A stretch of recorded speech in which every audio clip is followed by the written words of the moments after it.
Nagluluto si Lola Ising ng kare-kare. Si Lola Ising ay nagluluto ng kare-kare. When we say luto, that means cook. Nagluluto is cooking, and then a kare-kare is a Filipino dish. So it means Lola Ising is cooking kare-kare. Nagluluto si Lola Ising ng kare-kare. Si Lola Ising ay nagluluto ng kare-kare. Umaawit ang mga mang-aawit sa konsyerto. Ang mga mang-aawit ay umaawit sa konsyerto. When we say awit, that's sing, and then mang-aawit are singer. Mga mang-aawit are singers, and then a konsyerto is a concert. So the singers are singing at the concert. Umaawit ang mga mang-aawit sa konsyerto.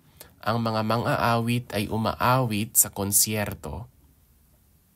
Bumibili si tatay ng isda sa palengke. Si tatay ay bumibili ng isda sa palengke. So, bumibili is like buying. Bili is the root word. Tatay is the father. And then isda is fish. And palengke is the market. So, father is buying fish at the market. Bumibili si tatay ng isda sa palengke. Si tatay ay bumibili ng isda sa palengke. Nagdidilig si kuya ng mga halaman sa hardin. Or si kuya ay nagdidilig ng mga halaman sa hardin. So dilig means like to water. Kuya is like older brother. Halaman is a plant, mga halaman plants. And then hardin is the garden. So older brother is watering the plants in the garden. Nagdidilig si kuya ng mga halaman sa hardin. Si kuya ay nagdidilig ng mga halaman sa hardin. Sumasayaw ang mga estudyante sa sayawan. Ang mga estudyante ay sumasayaw sa sayawan.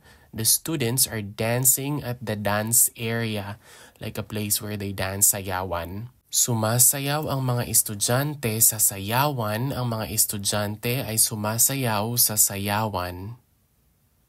Naglalaro ang mga apo ng bingo. Ang mga apo ay naglalaro ng bingo. Laro means play. Apo are like grandchildren. Apo is like grandchild.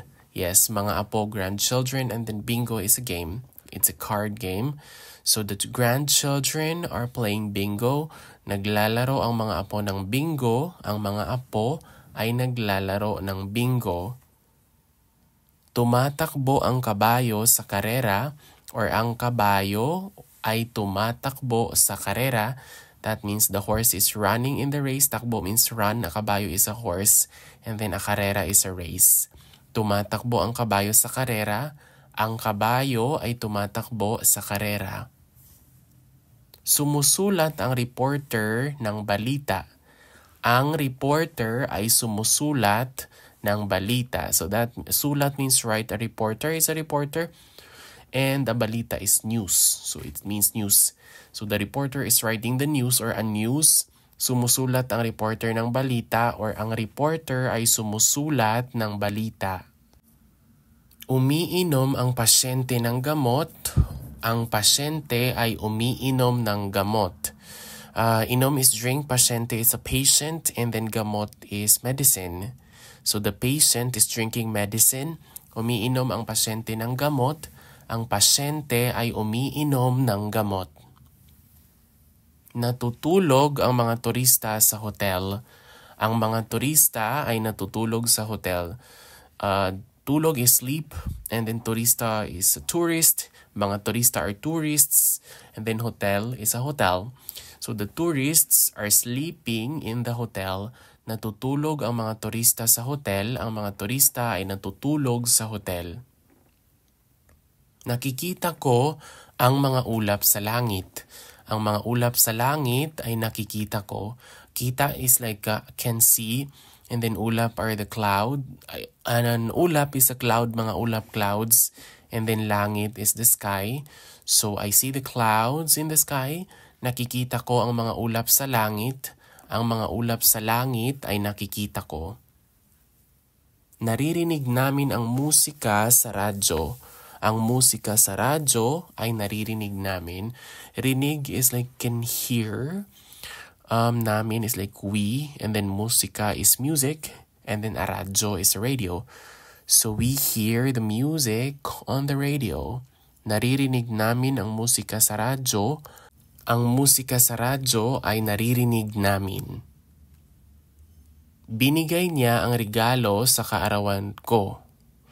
Ang regalo ay binigay niya sa kaarawan ko. Bigay is like give, to give. A regalo is a gift, and then kaarawan is birthday. So he or she is giving a gift for my birthday.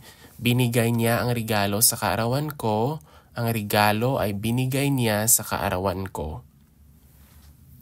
Kinakain nila ang mga tsokolate. Ang mga tsokolate ay kinakain nila.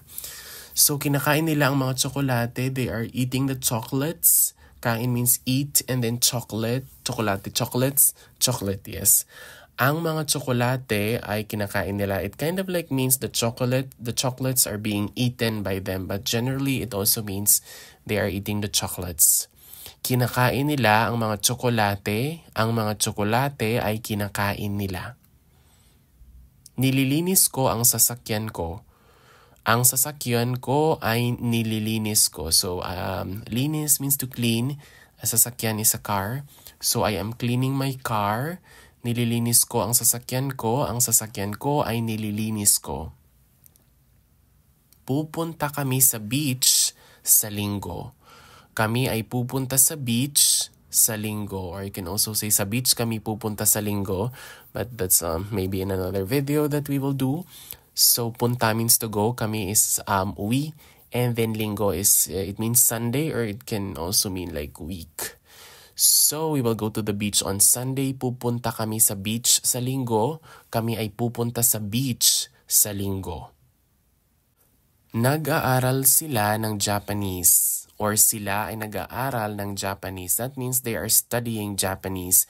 Aral means study, sila is they, and then Japanese or like Japanese or Nihongo. So nag-aaral sila ng Japanese, sila ay nag-aaral ng Japanese.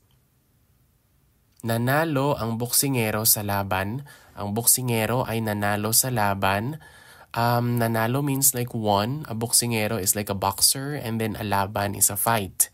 So the boxer won the fight, nanalo ang boksingero sa laban, ang boksingero ay nanalo sa laban. Tumutubo ang mga puno sa gubat. Ang mga puno ay tumutubo sa gubat. So tubo is like grow, and then a puno is a tree, mga puno trees, and then a gubat is a forest. So the trees are growing in the forest. Tumutubo ang mga puno sa gubat, ang mga puno ay tumutubo sa gubat. Nawawala ang pera ko.